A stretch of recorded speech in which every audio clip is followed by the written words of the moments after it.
네, 안녕하세요. 북파세의 신인규입니다.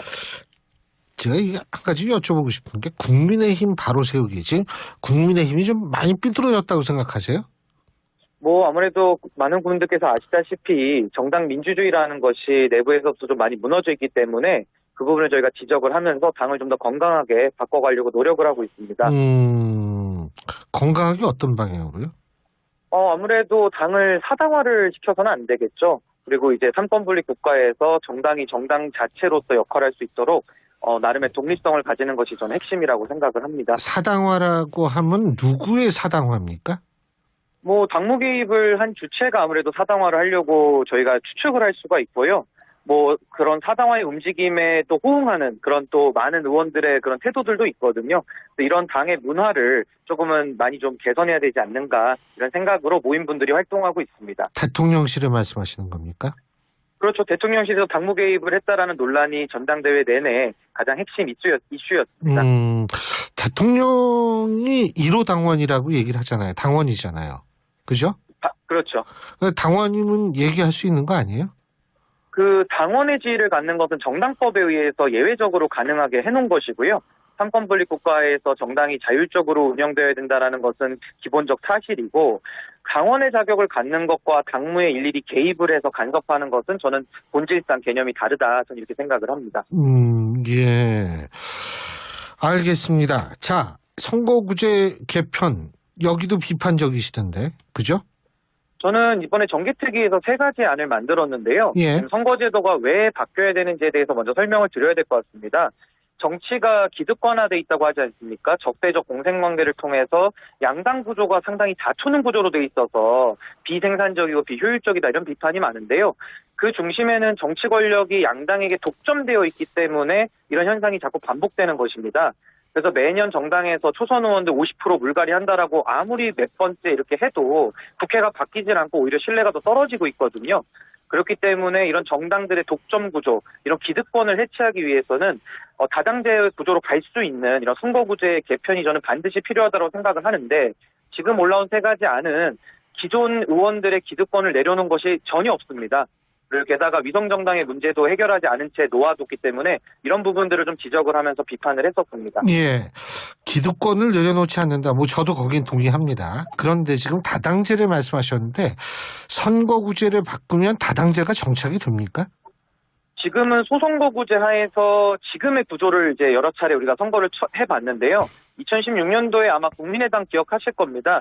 그때의 경우를 제외하고는 거의 양당제가 고착화되어 왔거든요. 근데 그게 혹시 권력 구조하고는 관련이 없다고 생각하세요? 대통령제랑 양당제가 친하다라는 학설도 있고, 다당제처럼 해도 운영이 학설이 아니라 가능하다라는. 저는 이제 현실적인 거를 말씀드리는데, 칠레 정도를 제외하고는 사실은 대통령제라는 국가는 대부분 양당제거든요. 근데 그 이유가 왜 그러냐 하면, 유력 대선 후보가 없는 정당은 대선 이후에는 사실 자연 도태될 수밖에 없는 상황이기 때문에 그렇다라는 분석이 많거든요. 예, 저는 권력구조와 당연히 이것이 밀접하게 관련이 되어 있다라는 면에는 동의를 하는데요. 예. 그렇다고 대통령제가 다당제와 저는 친하지 않다라고 생각은 안 합니다.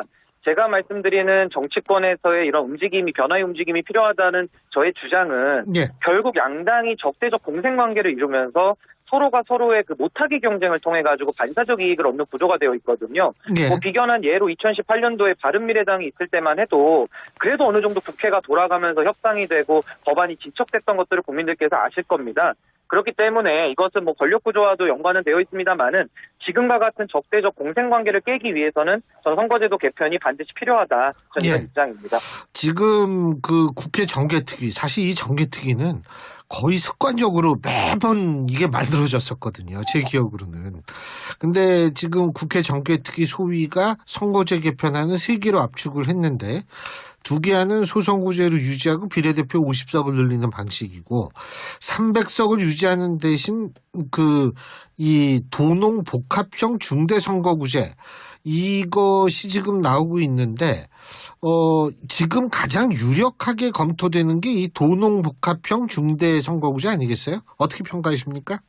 예, 아무래도 그 의원 정수를 늘리는 거에 대해서 많은 국민이 아니죠. 거의 대다수의 국민들께서 다 반대를 하시거든요. 예. 그 원인은 사실 싸우기만을 반복하는 비생산적인 이런 적대적 공생관계에서 이제 발전해온 이런 정당 구조 때문에 많이들 반대하시는 거기 때문에 그래서 삼안회 같은 경우는 국민들의 그런 여론을 감안해서 300석으로 규정을 하고 다만 이제 선거구 제도를 이제 3인에서 10인으로 하겠다 이런 안을 낸 거고요. 그래서 저도 1안과 2안은 의원 정수를 늘리는 구조로 되어 있기 때문에 상당히 국민적 설득을 하기는 매우 어렵다. 그럼에도 불구하고 1안과 2안이 나온 이유는 그럼에도 불구하고 선거제도를 개편을 해서 뭔가 이런 양당의 독점 구조를 깨야 된다라는 저는 간절함에서 나왔다고 생각을 하고요. 3안에 대해서도 3인부터 10인으로라고 굉장히 모호하게 정해놨기 때문에 이게 안이 불특정돼서 토론이 좀 어렵거든요. 그래서 저는 개인적으로는 3인 선거구제는 기존의 체제를 오히려 좀 습한다라고 볼 수도 있기 때문에 최소한 4인 이상의 저는 대선거구제로의 전환이 좀 필요하다 이렇게 보고 있습니다. 지금 이런 거는 어떠세요? 국회의원 수가 좀 늘어나야 된다고 생각하세요? 아니면 줄어야 된다고 생각하세요? 저는 국민들께서는 하도 국회의원들이 잘못한 것들이 많다 보니까 굉장히 국회 불신이 강하지 않습니까? 예. 그러나 저는 국회의원 숫자도 상당히 중요하고요. 이 행정부 비대화 현상을 우리가 입법부를 통해서 견제를 해야 하기 때문에 저는 숫자가 늘어나야 된다라고 생각은 하고 다만 늘어나기 위해서는 국회도 나름의 국민들에게 설득이 될 만한 신뢰를 좀 먼저 보여야 된다라고 생각을 합니다. 그런데 이번에 이제 의원 정수 안을 늘리는 것으로 나온 이유는 지금의 구조에서 지역구를 253개 의원들이 아무도 양보를 안 하기 때문에 이게 선거제도가 한 발짝도 앞으로 나갈 수가 없거든요. 그렇기 때문에 부득이한 차원에서 저는 나왔다고 이해를 하고 있고요. 국민들의 여론을 저는 설득하는 것이 관건이다 이렇게 보고 있습니다. 근데 그게 좀 아까 기득권을 내려놓지 않은 상태라고 말씀하셨잖아요. 이게 국회의원들 본인이 이 지금 현재 국회의원들에게 들어가는 돈들, 보좌진의 월급까지 다 포함해서요. 이것을 그대로 둔 상태에서 500명을 늘리면 국회의원 월급 깎아야 되고, 예? 이 보좌진 숫자도 아마 제가 볼 때 우리나라 보좌진 국회의원 1인당 보좌진도 이게 상당수거든요. 그것도 그대로 둔 상태에서 하면 그건 좀 설득력이 있지 않을까요? 예, 우리 월급 적게 받겠다. 그 대신에 좀 늘리자. 이런 얘기하는 게 좀 설득력이 있는 거 아니에요? 예, 그래서 저는 그런 유사한 안들이 그전에도 정개특위에서 나온 것으로 알고 있고요. 뭐 예를 들면 이런 것이죠. 350석으로 늘린다고 한다면은 전체 총 예산, 그러니까 보좌진들 다 포함해서 의원 한 명을 이제 서포트하기 위한 모든 예산을 다 합쳐서 총액을 동결하고 그렇죠. 오히려 숫자만은 늘려가지고 오히려 의원들의 지위를 내려놓자 이런 것인데 저는 그런 안까지도 충분히 저는 수용이 가능하고요. 또 국민들께서는 일단은 그 직감적으로 의원들이 그런 비효율적, 비생산적 구조가 너무 많다 보니까 일단 숫자가 늘어나는 거에 대해서는 굉장한 좀 거부감을 갖고 있는 것도 사실입니다. 사실 그 총액을 그대로 동결시켜가지고 늘리면 특권도 줄거든요. 아니, 제가 왜 그러냐면 우리나라 국회의원 숫자가 사실은 적정한 숫자라고 보기 좀 힘듭니다. 그러니까 우리나라 국회의원 1인당 17만 명 정도의 국민을 대표하는데 OECD 평균이 한 7만 정도 되는 걸로 알고 있거든요. 그러니까 이게 상당히 부족하긴 한 건데 문제는 이 국회의원들이 자신이 받는 돈은 그대로 두고 모든 걸 얘기하려고 하니까 이게 특권은 누릴 거 다 누리고 그러니까 국민들이 더 화가 나는 거 아닌가 이래서 여쭤본 거였어요. 예, 저는 그 의견에 동의하고요. 무엇보다도 행정부가 굉장히 비대해지고 있지 않습니까? 예. 그렇기 때문에 입법부로서 행정부를 견제하고 감시해야 될 필요성은 훨씬 더 커졌다고 볼 수 있기 때문에 예. 저는 의원 숫자들의 늘어나는 거에 대해서는 뭐 여러 가지 지금 앵커께서 말씀하신 그런 절충적인 안을 통해서라도 저는 필요하다 이런 입장입니다. 근데 이 도농복합형 그 중대선거구제 이게 뭐 나름대로 특히 이제 가장 중요한 게 이게 농어촌 지역에 있어서는 중앙 정치로에 있어서의 그 이 커뮤니케이션 통로가 필요하고 그 역할을 의원들이 담당하는데 도농복합형 중대선거구제 그런데 나름대로 기여할 수 있다고 보십니까?